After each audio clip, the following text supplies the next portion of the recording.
Allora, i politici prendevano i soldi per sé o li prendevano solo per il partito? Prego, Francesco Trotta. Sì. Allora, i libri di storia ci raccontano che sì, i politici prendevano soldi per sé. Ci sono stati vari processi, a volte però gli stessi politici si sono salvati. E c'è un altro aspetto, secondo me, professore, che va analizzato. Lo scandalo Tangentopoli coinvolge i partiti e coinvolge anche figure apicali dei vari esponenti politici sia a livello governativo ma anche a livello locale. L'informazione gioca un ruolo preciso, ovvero mette sulla graticola vari personaggi, però poi spesso non segue fino in fondo gli stessi procedimenti penali. Spesso poi ci si dimentica di dire che quel politico di turno magari è stato assolto. E in realtà poi in quegli anni, negli anni della rivolta contro la politica, il politico viene demonizzato, salvo poi qualche anno dopo si viene a scoprire che in realtà le prove non c'erano e viene assolto. L'altro aspetto che secondo me su cui riflettere è che il 92 è un anno tragico per la politica, ma è un anno anche che cambia l'affezionamento delle persone verso la giustizia. È in quegli anni, dal 92 in poi, che i giudici diventano quasi intoccabili. Perché da un lato sì, vengono uccisi due grandi magistrati, due geni della magistratura, che sono il dottor Giovanni Falcone e il dottor Borsellino, ma dall'altro proprio il potere che viene concesso a Di Pietro, Davigo e quant'altro pone la giustizia come l'ultimo baluardo della democrazia. Ma si scoprirà, e lo stiamo scoprendo in questi giorni con lo scandalo, in quest'anno con lo scandalo Palamara, che anche i giudici possono essere corrotti e sono stati corrotti. Ma io credo che uno, se va a lavare il WC, o si mette i guanti o si sporca. Quindi anche lì il gioco è molto importante, ma i giudici hanno due possibilità: o sono, diciamo, vessati, quindi gli viene tolta la credibilità, cosa che era stata fatta nei confronti di Falcone e Borsellino, non sei credibile, perché perché gli altri giudici fino adesso non hanno fatto nulla, sono passati 30 anni dalla fine del conflitto e la mafia comanda in Sicilia, e ce ne sono due disperati, perché sono due disperati, poveretti, abbandonati a se stessi, addirittura sequestrati dalla giustizia in Sardegna, Borsellino e Falcone, no? Che stanno un mese all'Asinara, dentro un carcere, perché non sono nemmeno sicuri, ma non gli concedono neanche di portare con sé i documenti, quindi il fascicolo, per andare avanti sul discorso diciamo della denuncia del maxi processo, e quindi sono praticamente sequestrati. Poi ci sarà un'inversione di marcia, ma riteniamo siano stati gli americani a dare un pungolo alla politica romana dicendo: o andate avanti o siamo un po' arrabbiati, perché Falcone è nato praticamente, è cresciuto, è stato provocata la nascita di Falcone sostanzialmente dagli americani, dall'FBI, tant'è che nell'FBI c'è ancora una stanza intitolata a Falcone, dove lui lavorava, e aveva imparato come gli americani riescono a penetrare nelle segrete cose della mafia e delle altre attraverso i conti bancari, cosa che farà anche Di Pietro e il suo pool. Allora, vediamo il prossimo contributo e poi commenteremo. Della natura non regolare dei finanziamenti ai partiti e al mio partito l'ho cominciato a capire quando portavo i pantaloni alla Zuava. C'è qualcuno prima di lei questa mattina che l'ha saputo qualche giorno fa? Vedi, in Italia il sistema di finanziamento ai partiti e alle attività politiche in generale. Contiene delle irregolarità e delle illegalità, io credo, a partire dall'inizio della storia repubblicana. Questo è un capitolo che possiamo anche definire oscuro della storia della democrazia repubblicana, ma da decenni il sistema politico aveva una parte, non tutto, una parte del suo finanziamento che era un finanziamento, diciamo, di natura irregolare o illegale. E non lo vedeva solo chi non lo voleva vedere, e non ne era consapevole solo chi girava la testa dall'altra parte. E in mezzo alle poesie di Trilussa ho trovato una poesia che si chiama L'elezione. Eravamo nel 1912. Se non pagava sprofumatamente, te pensi che votava qualcheduno? Non gli è tornato conto a far tribuno, povero amico, adesso se la sente. E spenni e spanni, non lo sa nessuno, di voti che ha comprato. Solamente quelli del comitato indipendente gli sono costati 30 lire l'uno. Fra pranzi, sbruffi e spese elettorali c'è Pietro lo strozzino che c'ha in mano 40.000 lire dei cambiali. Un'altra de ste sbiosse, buonanotte, la volontà del popolo sovrano gli è costa cara quanto una cocotte. Ora, non dico che tutti i parlamentari abbiano fatto questo, però indubbiamente già nel 1912 le campagne elettorali costavano in modo tale che Trilussa lo doveva rilevare con la sua ironia e con la sua fantasia poetica. Ecco, ci lascia un po' sorpreso questo commento, ormai chiaramente è a Mamet, quindi è un col senno di poi. Come possiamo giustificare una spiegazione così tranquilla di un fatto così inquietante, di un'Italia così devastata, dove la gente pagava le tasse per mantenere i partiti, parliamo di migliaia di miliardi, cioè non parliamo di 100 milioni, e ne avremo contezza poi. Quindi, Graziano, come fa un politico dopo aver ingoiato quantità enormi di denaro raccontarmi la poesia di Trilussa come giustificazione? Anche una volta si faceva così, quindi continuiamo a fare così? C'è un nesso? Lei come docente... La spregiudicatezza è infinita in alcuni casi ed è chiaro che di fronte ad una vita vissuta al di sopra apparentemente di ogni sospetto, riconoscere che tutta questa vita fosse una vita marcia non era facile, e di sicuro non sarebbe stato Craxi il politico che a sua volta aveva giocato con sfrontatezza e spregiudicatezza tantissime partite, quello che avrebbe riconosciuto gli errori. Aspettarsi questo da Craxi sarebbe stato un errore, perché evidentemente c'era un sistema che appunto era un sistema marcio, ma marcio veramente nell'intimità, e questo ha determinato poi una difficoltà anche nel ricostruire i partiti, perché non è un caso che i primi partiti fossero partiti di sostanzialmente persone che ruotavano intorno ad un leader che aveva delle risorse extra politiche, e cioè si ritornava non più partiti di massa, per utilizzare anche una categoria che è stata utilizzata prima, ma a partiti di notabili.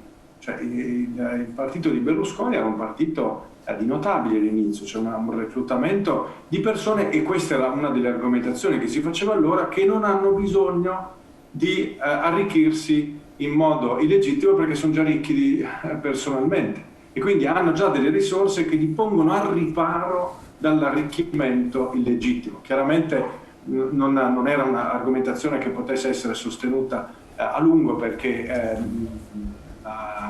il desiderio di infrangere le regole e di arricchirsi sempre di più può essere veramente un desiderio sfrenato, quindi non era un'argomentazione che potesse reggere nel tempo. Però all'inizio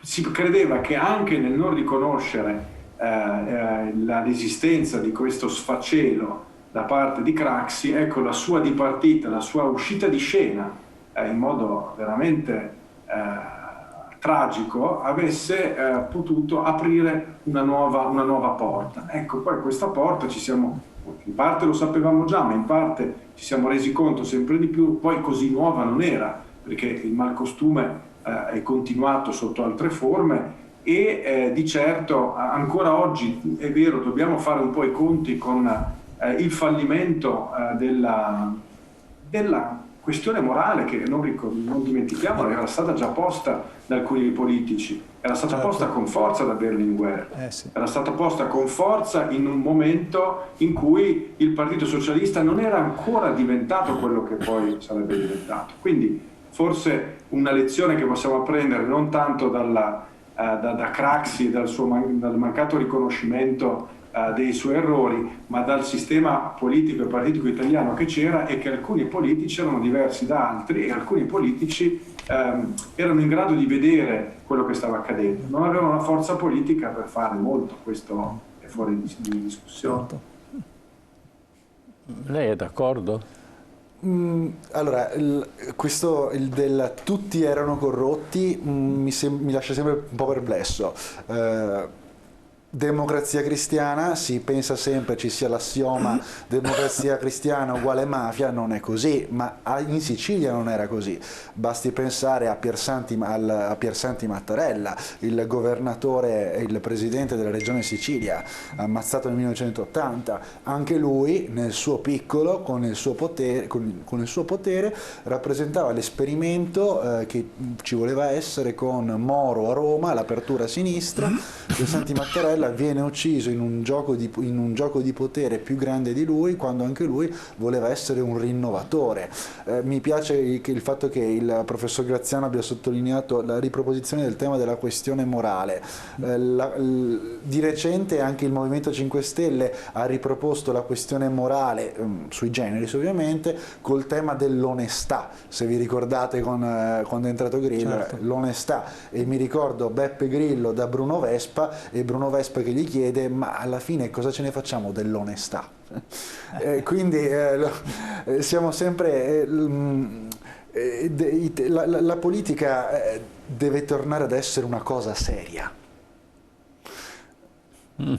E la riproposizione, e come facciamo a farla diventare seria? E finisco il mio intervento dicendo, rivolgendomi di nuovo il mio pensiero alle nuove generazioni, si dice sempre nuove generazioni, ma anche adulte, a quelle più adulte, dicendo sempre: noi cerchiamo sempre degli esempi da seguire. L'informazione qua è fondamentale, l'informazione locale, ma anche la riproposizione di modelli a cui ispirarsi. Se pensiamo ad esempio anche qui a un ministro che in spiaggia si faceva fotografare sempre ben vestito, e poi pensiamo a uno degli ultimi ministri dell'interno che in spiaggia si faceva fotografare tra mojito e donnine. Cioè, Berlusconi si è fatto fotografare nudo in una piscina, sì, no? Assolutamente. Quindi sono crollate certe pregiudizi, dai. Non lo so, c'è bisogno anche di una debolezza senile però c'è bisogno di modelli a cui ispirarsi, secondo me, perché se non possiamo pretendere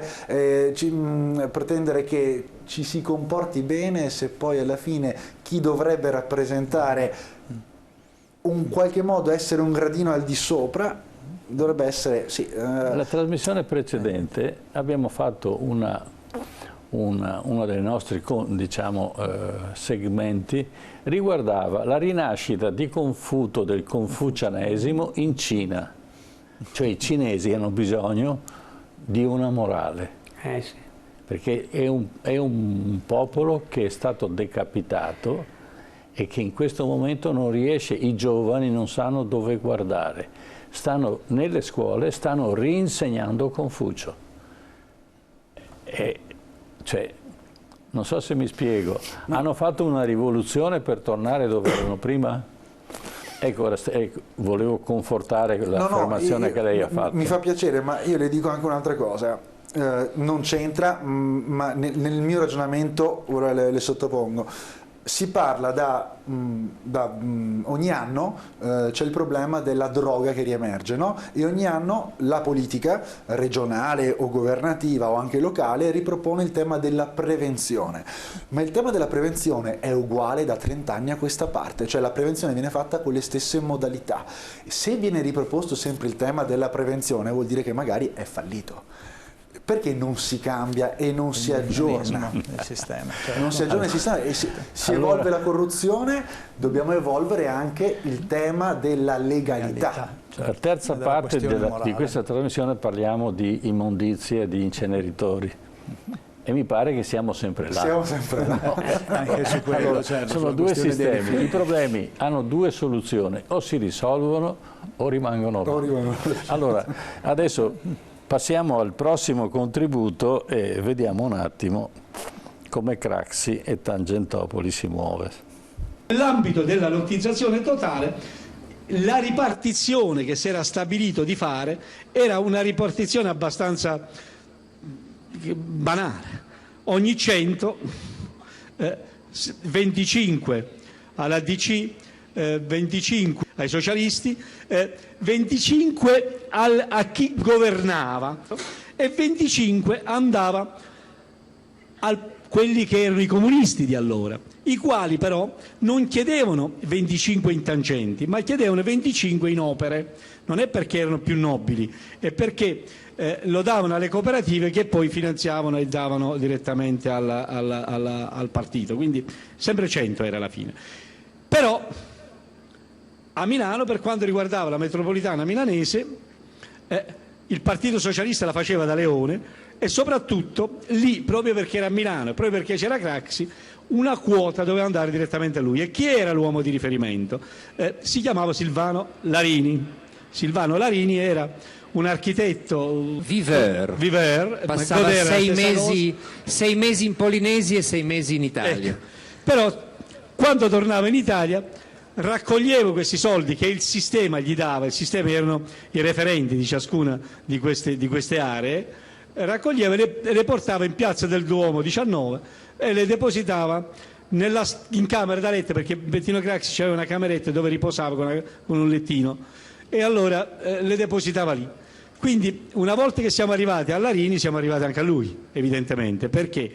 Perché è stato possibile, attraverso una serie di dichiarazioni, riscontrare che Bettino Craxi prendeva i soldi, che chi portava i soldi non li portava solo a Balsamo, li portava anche direttamente a lui. Da qui, Balsamo era il tesoriere nazionale del partito. Ma soprattutto perché nel proseguo delle indagini, poi arrivammo a ottobre del 94, e questo poi fece scoppiare tutta una serie di altre questioni, arrivammo a un certo Giorgio Tradati, salvo che aveva per lui aperto 2 conti correnti molto riservati, uno Constellation Financière presso la SBS di Chiasso e uno Northern Holding presso la Trade Development Bank di Ginevra, e in questi conti correnti c'erano messi soldi non per il partito, ma perché Craxi l'ha messo per sé e per la sua famiglia. Tradati si è messo paura, però comprate il libro Mani Pulite, racconta una grande storia. Ecco, allora però io a questo aggiungerei il servizio che hai fatto tu. Certo. No, vuoi dire Certo, allora, è un servizio che riguarda una delle amanti di Bettino Craxi, Ania Pieroni, giovanissima. Dove finivano i soldi di una parte dei soldi? Una parte dei soldi, sentiamo dove andavano a finire, eccoli qua. Ania Pieroni fu una delle donne legate al leader socialista Bettino Craxi. I due si conobbero a Milano nel 1980 e ne nacque una relazione importante. All'epoca Ania aveva 23 anni ed era fidanzata con il conte Roberto Gancia. Alle spalle l'inizio di carriera cinematografica con Alberto Lattuada e Dario Argento. Craxi, che la voleva sempre vicina, le regalò prima un piccolo albergo e in seguito una piccola ma influente emittente televisiva privata di Roma, la GBR. La loro storia durerà 11 anni. Nel 1991 Ania si innamora infatti di un giornalista di GBR, Osman Mancini. La relazione viene scoperta dal segretario del PSI che pone fine alla relazione.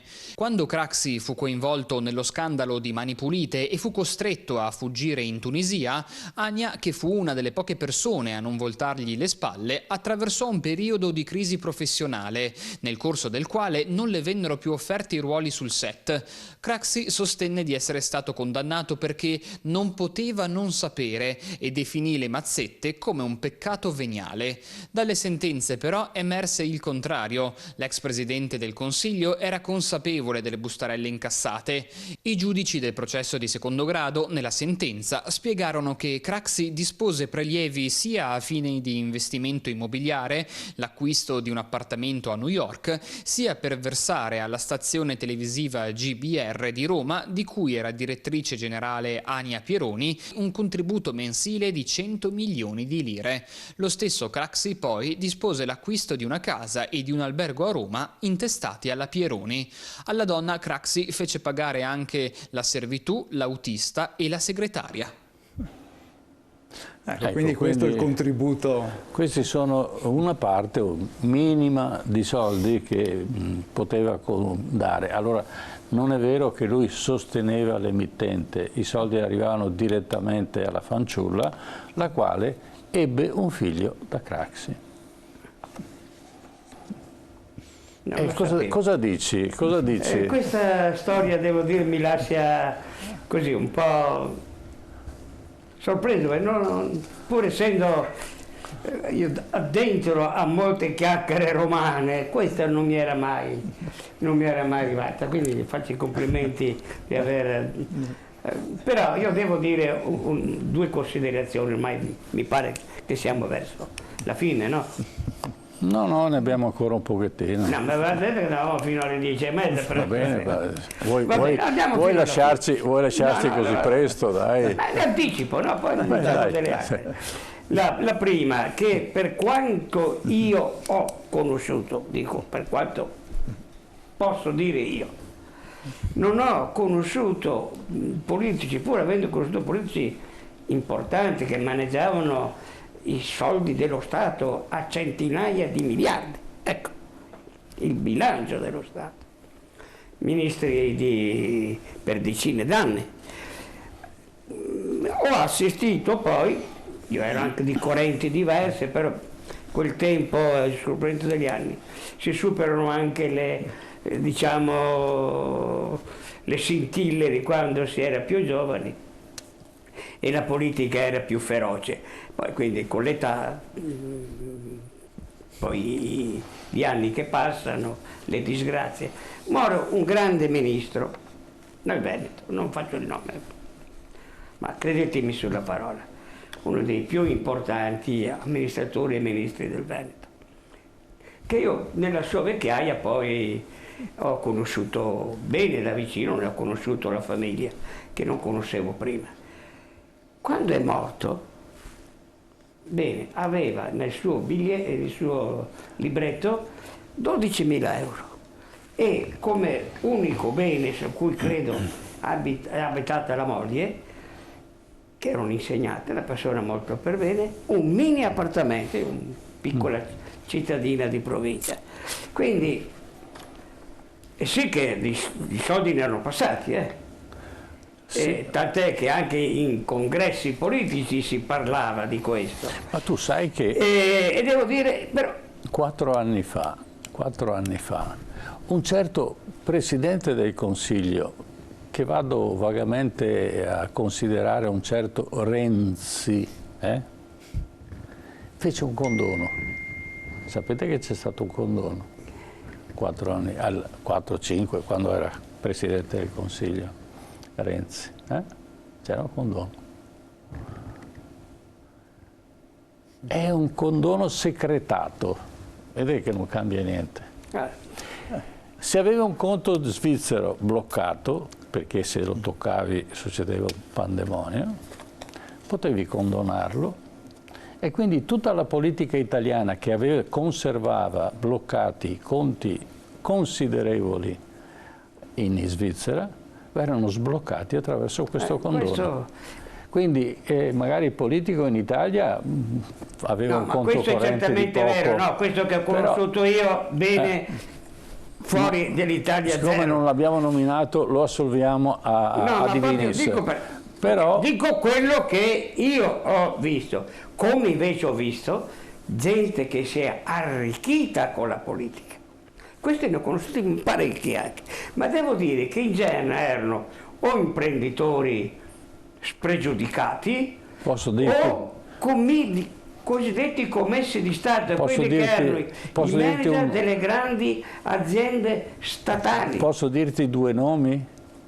Uno si chiama, ma poi ce n'erano migliaia, uno si chiama Tanzi, mai sentito? Quello del latte? Sì. Ecco. Sì, allora, personaggi così me ne sono passati vicino e si notava perché esibivano una ricchezza anche faraonica e diciamo pure offensiva, disturbava pure, ecco, no? Era una cosa, e lì capivi che la contiguità, ma insomma, delle grandi aziende di Stato energetiche. Io quando vedevo alcuni di manager, di qualcuno se ne è parlato durante una trasmissione anche per la morte di Mattei fatta qui da te, professore. Sì. Ecco, io quando lo trovavo in aereo avevo i brividi. Ecco, di questi ne ho incontrati, ma devo dire che altri, qualcuno ha il sospetto invece che uno in particolare che è stato ucciso avesse conoscenza che c'erano dei fondi per la politica anche all'estero, ma che fossero tenuti questi fondi da poteri, diciamo tra virgolette, occulti. Tant'è vero che poi con la sua morte se li sono pure ripresi. Ecco, queste è le mie impressioni. Ma se devo dire che in genere nei singoli personaggi l'entourage, il capataz, queste cose così, e ne ho conosciuto e si percepivano perfettamente, si sentiva l'odore. Certo. Di freschin si dice, di pesce, si dice in Veneto, no.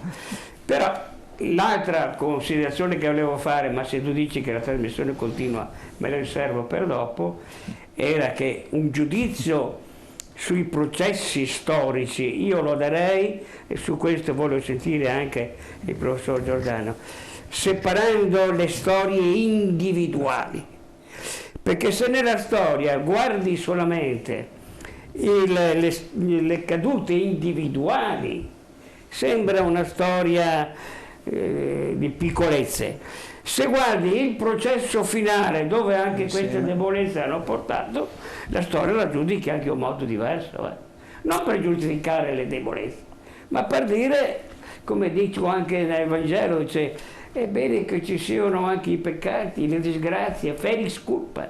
Ecco, poi voglio insistere su questo tema qui. Questo però non dà soluzioni, ma per dare una comprensione più storica, meno acrimoniosa, ecco, meno individualista.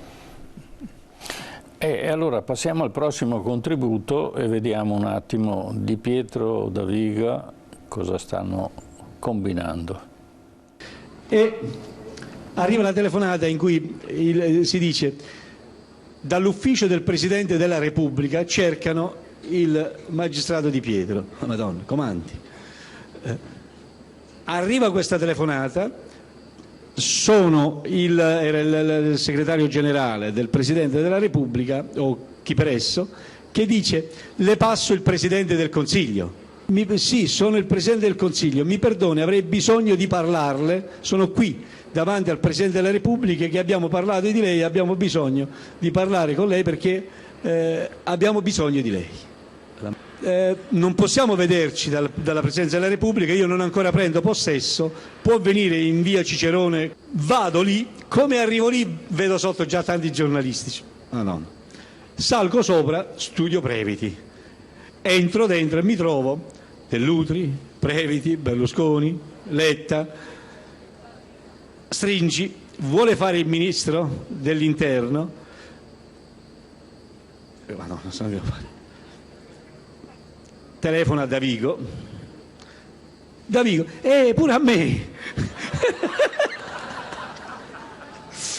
Giuro, è successo proprio così, pure a me è venuto, se voglio fare il ministro della giustizia. E io a lui, vai a chiedere a Borrelli come dobbiamo comportarci. Nel frattempo Scalfaro, che evidentemente ha assistito e è stato informato, Scalfaro, Presidente della Repubblica, ha assistito e è stato informato di tutto questo marchingegno che aveva messo in piedi lui, perché se non l'avesse fatto dalla Presidenza della Repubblica chi viene in mente una cosa del genere? Ma quando viene fatta la Presidenza della Repubblica tu sei io sono un pubblico ufficiale, sei un magistrato, la prima cosa che fai dici che obbedisco. Il Presidente della Repubblica Scalfaro telefona a Borrelli e gli dice che questi stanno facendo un casino. Borrelli era il procuratore capo, il quale Borrelli dice a Davigo, ma visti che sta succedendo? E dice a Davigo, mi raccomando, sta attento. Sì, Davigo telefona a me, guardi che sta succedendo sto marchingegno. E io a Torino, io a Roma, abbiamo detto, guarda, no grazie, non accettiamo. Ora credo che nella storia italiana, che due italiani rifiutano di fare il Ministro della Giustizia e il Ministro della Giustizia, non l'ho più visto, non l'ho più sentito. Ecco, quindi, professor Graziano, di fronte a questa realtà dirompente, li mettiamo dentro il governo così li azzittiamo, ci lascia un po' sbigottiti. Ci ha lasciato sbigottito Craxi, ma anche questo nuovo governo Berlusconi, no? Prego. Come si fa a fare una cosa di questo genere? Aspetta, non lo sentiamo. Aspetti che non ce l'ha. Sì, non mi sentite, abbiate pazienza. Prego. Per evitare il disturbo. Dicevo che la spregiudicatezza è trasversale, quindi non era monopolio soltanto di alcuni politici, è continuata ed è evidente che la Procura di Milano era vista come una minaccia. E visto che abbiamo raccontato storie non particolarmente edificanti finora, veramente soffermiamoci un po' su questo pool di magistrati, perché effettivamente, senza farne degli eroi, perché non è questo il punto, vediamo una componente dello Stato che ha deciso di cercare di porre un freno, un argine ad una situazione che era fuori controllo, e ancora di più che di fronte ad una sorta di cooptazione che, detta così da Di Pietro, sembrava una cooptazione praticamente già fatta e finita, ha deciso di fare un passo indietro. Però questo è ciò che, come dire, ha anche segnato in positivo quegli anni, cioè anni in cui non soltanto fuori dai palazzi i cittadini e le cittadine costruivano un movimento referendario che voleva cambiare le leggi elettorali, voleva cambiare il funzionamento della politica, ma anche dentro il palazzo, cioè dentro la magistratura, per cominciare, vi erano delle persone che credevano ancora nello Stato e credevano nella possibilità che le istituzioni cambiassero. Abbiamo citato prima altri magistrati che hanno svolto una funzione straordinaria sotto questo profilo.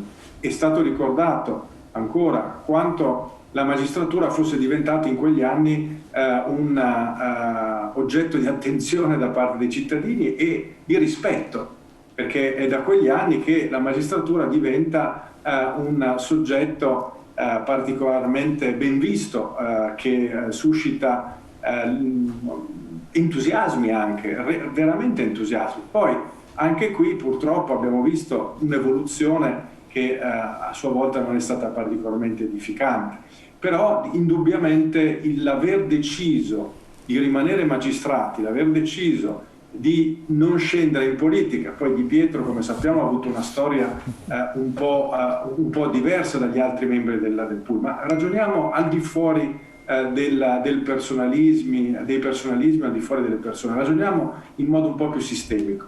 Abbiamo avuto una risposta di un pezzo dello Stato che è stata una risposta di contenimento e anche di avvio di un riscatto.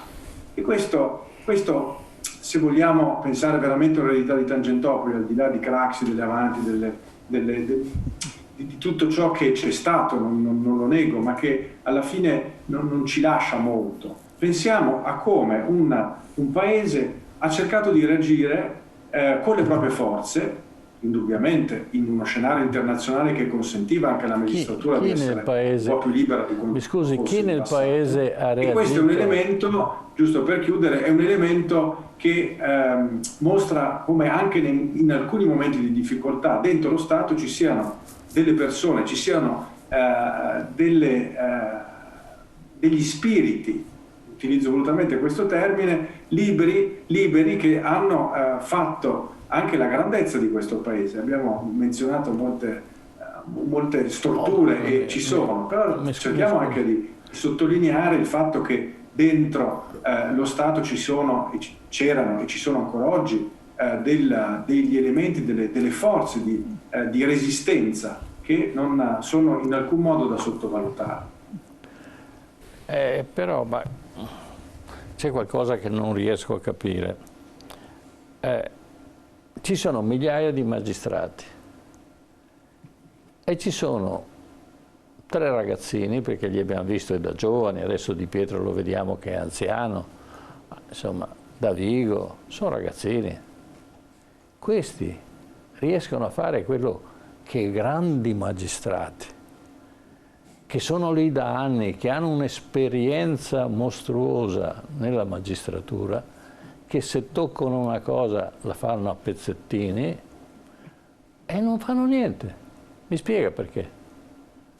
Ma mi spiega concretamente, cioè con fatti reali. Perché abbiamo 2 magistrati che vengono fatti fuori, no? Questi che fine fanno? Cioè non possono tornare a farli saltare per aria, perché è un po' dura ormai. La gente non accetta più. Abbiamo già visto Stato Mafia cosa è successo, no? Però il Presidente del Consiglio e il Presidente della Repubblica dice dategli una bella carica così ce le tagliamo fuori dalle scatole. Cioè, questo io vorrei un commento su questo. Cioè, queste 3 persone che fanno, non sono rivoluzionari, cioè fanno una rivoluzione, ma sono normali. Cioè, di fronte a una corruzione di miliardi, e lo vedremo successivamente, decine, centinaia di miliardi di corruzione, e questi vanno controcorrente quando bastava che anche loro si abbassassero a prendere la mazzetta. Non l'ha mica detta tutta però Di Pietro la storia, dopo. Gliela facciamo raccontare dopo. C'è, dopo te lascio parlare te.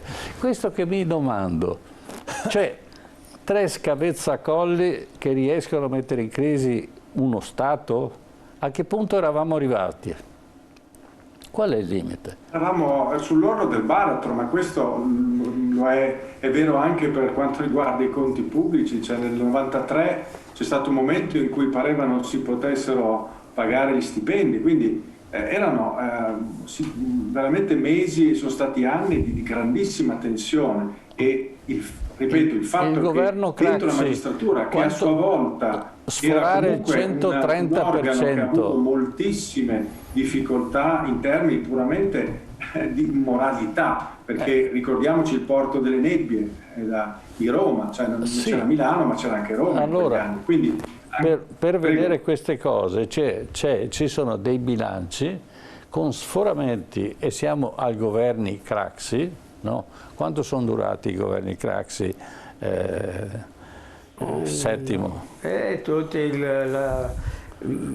sono stati due... A cavallo tra gli anni 80 e 90. Ecco, quindi sono stati 2 governi 83-87, sì. Dove era determinante lui, indipendentemente dal ruolo, era un decennio.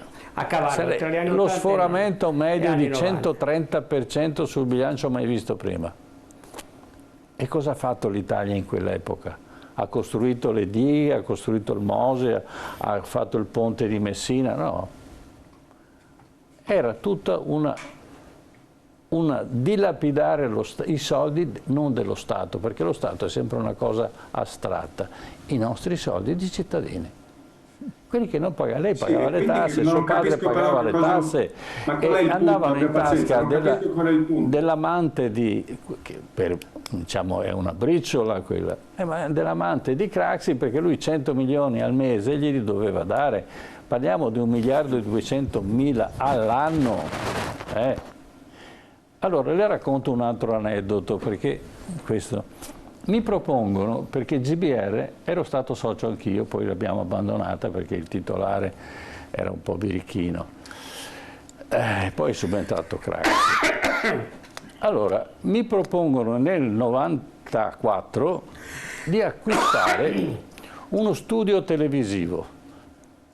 E dice, guarda, è un po' particolare, però siccome io stavo lavorando a Roma, eccetera, una cosa fantastica, eccetera, andiamo, adesso vado a memoria, la strada non me la ricordo esattamente, Monte Mario, dove c'è un grande convento, entriamo nel parco enorme e a un certo punto mi fanno scendere, hanno scavato il monte, con una gradinata bellissima, sarà stata 6 metri, doppia, che gira così, entriamo scavato nel monte in uno studio televisivo che ci stavano 400 sedie, con tutte le scenografie, con la regia che era una nicchia scavata dentro il monte, e con i servizi e tutte le infrastrutture che deve avere uno studio televisivo, quindi i camerini e tutto il resto, i servizi eccetera, per il pubblico e per gli attori,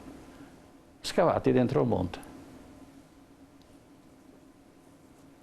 Era un'operazione Craxi della signora che abbiamo visto prima. È costata una cifra enorme, senza alcun permesso per fare questa cosa che a Roma, se scavi, ti cavano via l'anima. No. Hanno costruito questa cosa, dice guarda, è un prezzo, il prezzo era anche piacevole, ma mi portavo a casa un problema che non finiva mai perché non c'era nessuna agibilità, non c'era niente. Ecco, questo è uno è una briciola, è così, una cosa. Questo era come metteva, dove buttavano i soldi. E Craxi dice io non ho una lira. Allora io ricordo che gli americani in un'inchiesta hanno cercato, perché noi abbiamo costruito una strada, un'autostrada nel Nepal. Non l'hanno ancora trovata, ma sono sicuro che c'è. Con i soldi della Presidenza del Consiglio dei Ministri. Lo dico perché se no i cittadini nostri non capiscono un tubo. Perché si continua a parlare di filosofia. Scusi se posso intervenire, la mia preoccupazione è che però non capiscano molto neanche se noi mettiamo insieme soltanto questi fatti, perché è importantissimo sottolineare il fatto che vi sia stata una corruzione diffusa. L'abbiamo detto, se vogliamo possiamo andare avanti ancora fino alle 2 del mattino a ripeterlo. No, ma è la misura, perché forse è meglio cercare di evidenziare quelli che sono gli elementi di continuità e di discontinuità. No, la continuità esiste. Gli elementi di discontinuità comunque all'interno della magistratura ci sono stati. Quindi è vero che la situazione non è cambiata radicalmente, l'abbiamo detto, e ci dispiace naturalmente che non sia cambiata, però mi pare anche che sia importante sottolineare, perché tutti possono capire che cosa è realmente stato Tangentopoli, il fatto che intorno a quegli anni ci sia stato un momento di speranza, e questo momento di speranza si sia tradotto in alcuni cambiamenti dentro le istituzioni che non sono arrivati alla rivoluzione che molti avremmo sperato e in cui probabilmente speriamo ancora, ma che hanno determinato dei cambiamenti piccoli ma significativi. Per esempio, visto che sono importanti gli esempi, il fatto che alcuni rappresentanti di una procura della Repubblica decidano di non diventare ministri. E questo non è un segnale di coraggio eroico, è un segnale che mostra quanto alcune parti delle istituzioni funzionassero bene e in quel momento abbiano avuto la possibilità di esprimersi. Questo mi pare importante trasmettere anche. E però dall'altra parte abbiamo della gente intelligente che dice dobbiamo metterli a tacere, la cosa migliore è dargli la chance di uscire indenni dalla situazione. E questa è la cosa più preoccupante, vuol dire che i poteri dello Stato non sono controllabili né controllati. E ripeto, per le persone normali che ci ascoltano, dire che a quell'epoca dare a una delle sue amanti, dargli 100 milioni al mese, con 100 milioni potevi qui a Padova compravi 10 appartamenti, no? Direi che insomma, e questo era erano le briciole, no? Ecco. Poi gli fanno pure un film sopra, e allora credo che ci voglia la censura in quel momento, credo che fosse necessaria, perché io non posso santificare una persona che ha rovinato l'Italia. Lui poi, per carità, gli altri gli sono andati dietro, anzi l'hanno anticipato, lui è arrivato tardi, era molto affamato, c'era gente che non lo faceva più perché aveva la pancia piena. Ma al di là di questo, andiamo sull'ultimo contributo e poi vediamo di chiudere, perché sennò il settimo mi fulmina. Di Pietro, 6 dicembre del 94. Di Pietro ci ha messo del suo perché ha commesso degli errori, come lui stesso ha riconosciuto, nel passato, cioè nel periodo in cui era magistrato a Bergamo, prima di andare a Milano, ha accettato un prestito, ha chiesto e ricevuto un prestito da un suo amico che lavorava in un'assicurazione, prestito di 100 milioni di lire e una Mercedes usata in prestito perché aveva fuso la Ritmo, non so che cosa aveva fuso. Su quella vicenda viene costruito un dossier che passa per le mani di Paolo Berlusconi, di Cesare Previti, viene mandato al Ministero, viene aperta un'ispezione segreta che però gli viene comunicata in modo da fargli capire che o se ne va o viene sputtanato non soltanto lui ma tutta l'inchiesta proprio nel momento in cui il pool di Milano ha raccolto le prove del coinvolgimento di Silvio Berlusconi in persona nelle tangenti della Fininvest alla Guardia di Finanza, e quindi Di Pietro lascia. Vorrei chiedere quell'errore, bastava chiedere un prestito in banca e non sarebbe mai successo, ha cambiato la storia d'Italia o avrebbero trovato comunque il modo per ottenere le dimissioni di quello che era diventato in quel momento l'uomo più popolare d'Italia e di cui Berlusconi aveva il terrore, tant'è che aveva cercato di portarlo via alla magistratura perché temeva il suo ingresso in politica con un partito delle mani pulite? Prima di venire qua una persona, un giornalista mi ha fatto una domanda, una serie di domande, poi una, credo che sia ancora qua in mezzo, questa giornalista bravissima, una domanda mi ha detto: ma se lei dovesse tornare indietro, cosa rifarebbe e cosa non farebbe? Potessimo vivere due volte, benedetto il Signore, ognuno di noi è frutto delle proprie esperienze. Detto questo però, l'azione del dossieraggio è un'azione molto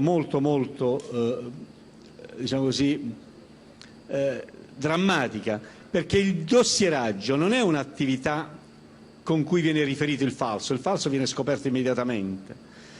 Il dossieraggio vero è quello con cui si prendono notizie in realtà neutre e intorno ci si costruisce tutto un telefilm per fare apparire da quel fatto neutro una serie di anomalie di comportamento, un'anomalia di risultati.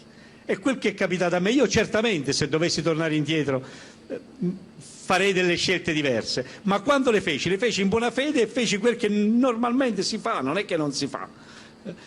Certamente, cioè io, è vero che in un momento delicato della mia vita, per ragioni personali, ho chiesto un prestito, l'ho restituito, quando ho fatto l'inchiesta Mani Pulite l'avevo già restituito, non è che l'ho restituito ieri, l'avevo restituito prima. Ed è vero che l'ho chiesto a un amico, e che lavorava, era un dipendente di una persona che a sua volta poi si è andata a vendere l'anima, eccetera, eccetera. È vero anche che se dovessi tornare indietro farei prima a chiedere alla banca che chiedere all'amico. Ma l'anomalia sta nel fatto in cui, nel momento in cui ti devono fermare, non è che ci sta solo la bomba, ci sta anche la delegittimazione.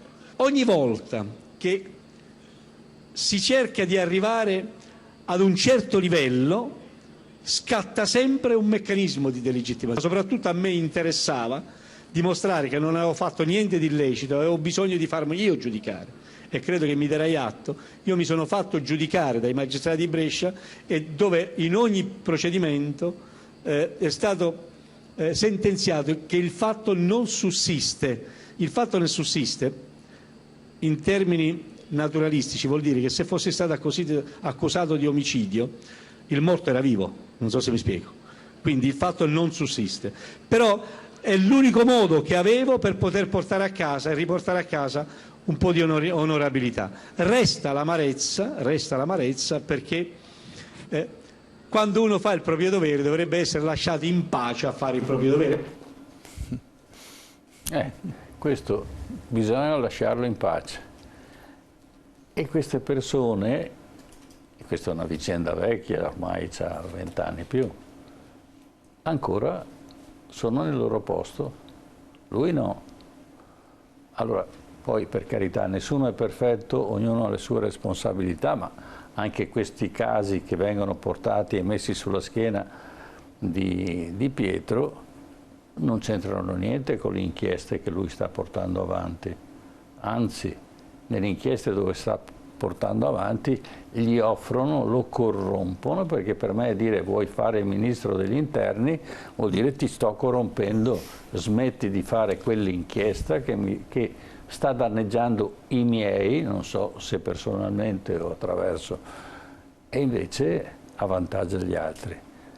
E tu mi avevi detto che dovevi dirmi una preziosità. Prima, prego. Ma è perfettamente in linea anche ora, professore. Di Pietro non ce la racconta tutta. Nel senso, quando dice quell'episodio che lo studio di via Cicerone dove gli offrono il ministero, lui doveva continuare perché c'è una seconda puntata. Lui sto ministero alla fine se lo prende e diventa ministro dei lavori pubblici. Con un altro governo. Fammi terminare. Allora, siccome lui dice non esiste al mondo qualcuno che rinunci a fare il ministro, neanche lui, perché subito dopo con Prodi l'ha fatto. E allora, per dire, quindi la storia è sempre una cosa complicata. Io ritengo che Tangentopoli è stata una svolta necessaria di passare nella modernizzazione di questo paese, perché è come aver superato una forma di feudalesimo. Chiuso, no, non andiamo a tirare tanto, però ci sono delle cose mica sono chiare. Questo qui, come salta fuori? Nessuno si sa quanti anni ha lavorato in Germania e in quale fabbrica, forse la fabbrica militare. E perché? E chi l'ha mandato lì? E i libretti universitari con cui viene diplomato. Non si sa più, non ho trovato un solo professore che le abbia fatto l'esame, un solo compagno di scuola. Cioè, allora, io tutto oro col Caruccica, perché siccome alla fine il processo è stato positivo, io vado a giudicare i processi storici nella sua complessità. Nella loro complessità sono stati utili per il Paese. Però non si faccia il santo e il martire oltre il necessario. Se con la copertura del Presidente della Repubblica Scalfaro, che io ho conosciuto e ve lo auguro, ma proprio ve lo auguro, e gli propongo di fare il ministro, cioè di essere dentro il potere dello Stato all'esterno. Dire che probabilmente questo dentro lo Stato già c'era, Raga, capiamoci, questo da dentro lo Stato c'era, se no non davano a dirgli adesso tu fai anche il capitano con le mostrine, vuol dire che le mostrine ce l'aveva già. Ragazzi, guardate, così funziona il potere, no, questo può dire uno che ne ha viste di tutti i colori. Ma conclusione che volevo fare io, professore. Qui guardare dentro Tangentopoli, allora se guardare vuol dire guardare dentro il cambio radicale di classe dirigente in uno dei 7 paesi più potenti del mondo, perché siamo un paese, finché volete, di miserabili, però siamo tra i primi 7, 8, 10 paesi più forti del mondo. E il cambio del vertice è sempre un dramma enorme che coinvolge forze interne e forze esterne. Gli americani non c'entravano niente, i tedeschi non c'entravano niente, dove è andato per 4 anni il nostro amico a lavorare. Quindi è un dramma, è una cosa molto complessa, che ha tanti chiari e tanti scuri. Noi tutti gli scuri ancora non li conosciamo, però dà un giudizio positivo sul risultato, dicendo ulteriormente, però la verità è senza che ciascuno si metta a fare il martire. Però il giudizio che io do dicendo che è stato un bene il superamento del sistema dei partiti, perché si erano corrotti, erano diventati una struttura neofeudale, io mi chiedo, la gente tra il 45-50 in cui nascono questo sistema di partiti e l'85-90 in cui finiscono, è stata meglio o è stata peggio? C'è stata una promozione del paese oppure no? È diventata più istruita? C'è stato più benessere? Hanno potuto farsi di più la casa? Il paese si è industrializzato? Hanno fatto più servizi? Tutto qua. Poi tu mi dici, ma hanno anche rubato? Certo, ma hanno messo in galera. Però non diciamo che c'è stato tutta una specie di bolgia. È stato uno sviluppo con bolgia, però dove la gente nel loro complesso, io mi ricordo quegli anni là, un operaio negli anni 80 riusciva a farsi il mutuo e farsi la casa, ciò che non riesce a farsi adesso. Tanto per essere chiari, non riesce il figlio dell'operaio, i miei amici di Via del Bigolo che si sono fatti la casa, i loro figli oggi non si riescono a fare. Quindi in quel periodo lì c'è stata la trasformazione profonda del paese. Abbiamo pagato un prezzo anche di questi cadute che sono state. Si è sviluppata anche la mafia e la camorra, c'è stata anche la corruzione.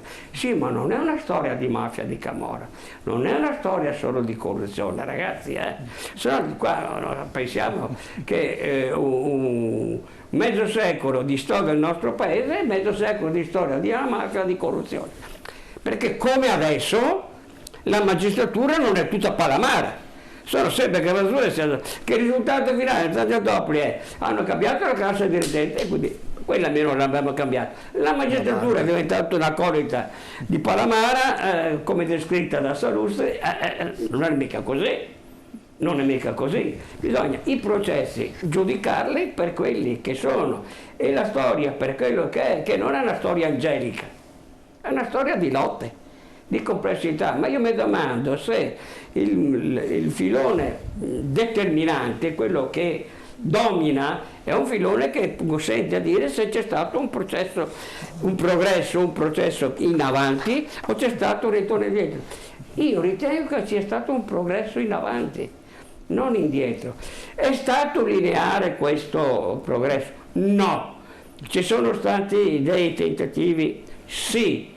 Però nel complesso io non posso dire che è una storia solo di corruzione, di infamia, non è così, né come devo dire che alcune operazioni di Tangentopoli sono solamente di agenti infiltrati italiani o esteri, tanto per essere chiari. Però mortadella negli occhi nessuno, Beh, guarda, allora, Gottardo bravissimo, è stata una bella, è vero, una bella palla. Ma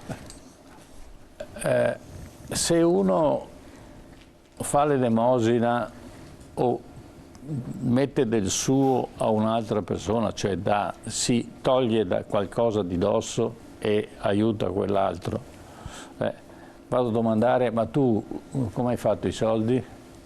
Oppure tu ti sei andato a confessare? Cioè, allora io, siccome ho una cultura pari alla tua, perché ho fatto le scuole, io sono modesto allievo tuo. Le scuole dei gesuiti, per così sappiamo. No, mi superi allora. San Paolo era uno che perseguitava i cristiani, poi ha cambiato, è diventato santo, perché è diventato quello che... Quindi, per carità, nessuno di noi è perfetto. Nasce santo. Però non puoi tirar fuori che lui si era fatto questa cosa così, no? E chissà cosa e cose di questo genere, quando effettivamente quello che lui ha prodotto è stato solo a vantaggio degli italiani, perché quello che mi interessa non è nei partiti, gli italiani, siamo noi, lo Stato siamo noi, e se noi veniamo maltrattati, automaticamente viene maltrattato lo Stato. E uno che si impossessa del potere dello Stato per andare a corrompere un giudice e dice ti faccio ministro, che poi lui sia tolto e abbia avuto accesso alla politica, è una scelta sua, nessuno glielo può incolpare e rimproverare.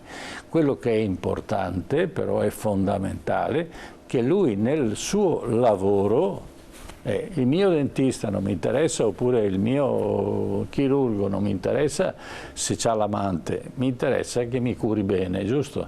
Ecco. Allora, non vorrei che di tutta l'erba facciamo un fascio. Quello che hai detto ha un fondamento, ma non vedo che ci sia un collegamento con tutto il resto.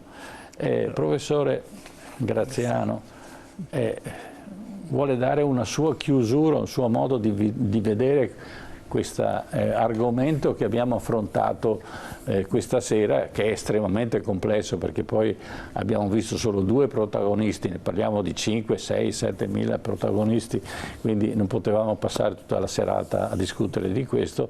Prego, vuole dare una conclusione? Credo che proprio in conclusione siamo riusciti anche a trovare forse una quadra rispetto alle varie prospettive, cioè essendo un processo, come giustamente si diceva prima, un processo che ha dei protagonisti che sono anche un po' degli emblemi di un sistema che si è rivelato per quello che era, cioè un sistema estremamente marcio e corrotto.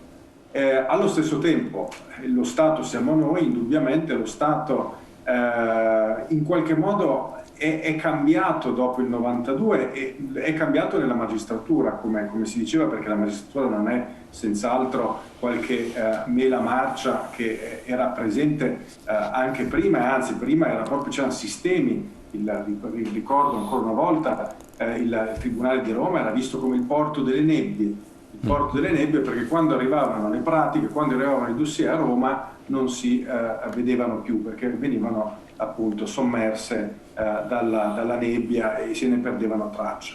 Allora, Tangentopoli che cosa lascia? Lascia sicuramente una amarezza profonda nel constatare quanto decenni che erano visti comunque nel mondo come decenni di sviluppo italiano, questo senz'altro, erano decenni che soprattutto negli anni '80 si sono tradotti in fenomeni di corruzione diffusa, e questo chiaramente non fa piacere e fa riflettere sui decenni precedenti in un modo un po' diverso. Al tempo stesso però credo che mostri quanto ci siano delle risorse all'interno dello Stato che possono, se non rivoluzionare tutto in tempi brevi, senz'altro queste forze possono andare in una direzione diversa, e non sono forze individuali, appunto perché Milano, Palermo, Torino, altre procure, e al di là delle procure la società civile di cui non abbiamo parlato, cioè i movimenti referendari sono stati un'espressione di attivazione della società civile che nei decenni precedenti spesso era un po' intrappolata anche nella egemonia dei partiti che controllavano qualsiasi sviluppo della società civile, cercando di evitare che appunto questo sviluppo diventasse troppo uno sviluppo in senso di autonomia. Bene, dunque un periodo estremamente sfaccettato, quello di Tangentopoli, che se lascia amarezza lascia però anche un minimo di speranza rispetto alla capacità, se non, ripeto, di rivoluzionare il sistema, di evitare il baratro. Ecco, questo è forse il messaggio più generale su cui potremmo soffermarci a mo' di conclusione. Grazie. Francesco Trotta, a lei l'ultima parola. L'ultima parola vorrebbe essere un messaggio positivo, e così positivo nel vedere sì, che c'è stato qualcosa che è cambiato, indubbiamente, che è cambiato in meglio per certi versi. Non sono così sicuro che anche la magistratura sia andata per il meglio, o anche la politica sia cambiata in certi aspetti per il meglio.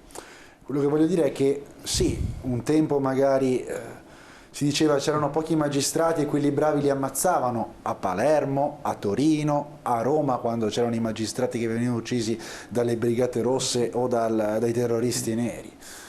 Anche oggi ci sono i bravi magistrati, per carità, ce ne sono tanti, e spesso quelli che lavorano e fanno bene il proprio lavoro non fanno rumore. Lo sappiamo bene, le belle notizie non fanno mai rumore rispetto alle brutte notizie.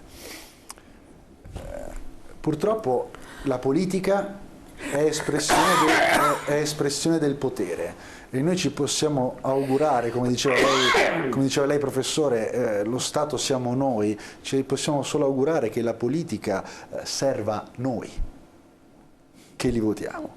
Dall'altro dobbiamo rimanere noi stessi vigili, sia verso la politica, sia verso quei magistrati un po' troppo vicini alla politica, e augurarci di ritornare anche noi a studiare Confucio, come fanno in Cina.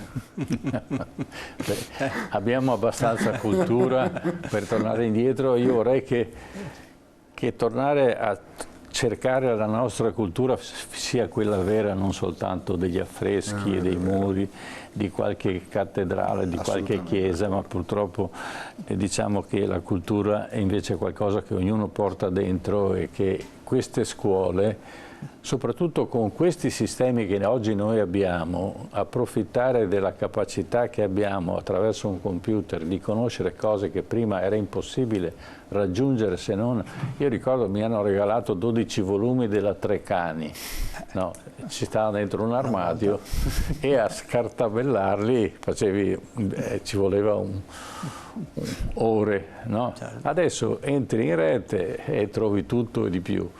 E questo vuol dire che dobbiamo insegnare ai giovani a usare questo sistema positivamente e non negativamente. E allora probabilmente viene fuori una generazione che ne saprà molto più di noi e sarà anche più, diciamo, attenta ai fatti della politica, e non avere solo fede nei politici, ma chiedere conto di quello che fanno.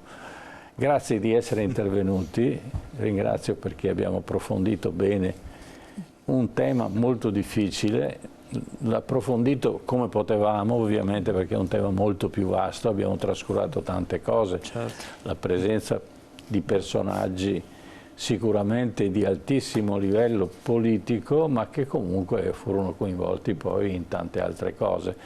Ne parleremo, noi usiamo la ricorrenza, cioè la scadenza degli avvenimenti, per prendere spunto e parlarne. Quindi ci ritroveremo più avanti, se avete voglia e tempo, per affrontare questi discorsi, ma soprattutto per chiarirli a chi è a casa, che spesso non ha la capacità di approfondire in questa maniera gli argomenti. Grazie per l'intervento. Grazie. Grazie al Settimo Gottardo, al professor Paolo Roberto Graziano e a Francesco Trotta. Grazie a voi per essere stati con noi. Adesso per i telespettatori invece noi abbiamo un breve break pubblicitario, dopo torniamo con la nostra rubrica del Memento, e questa sera ricorderemo, ovviamente parleremo anzi, di Donald Trump e della sua non condanna appunto per l'impeachment. Ci vediamo tra poco.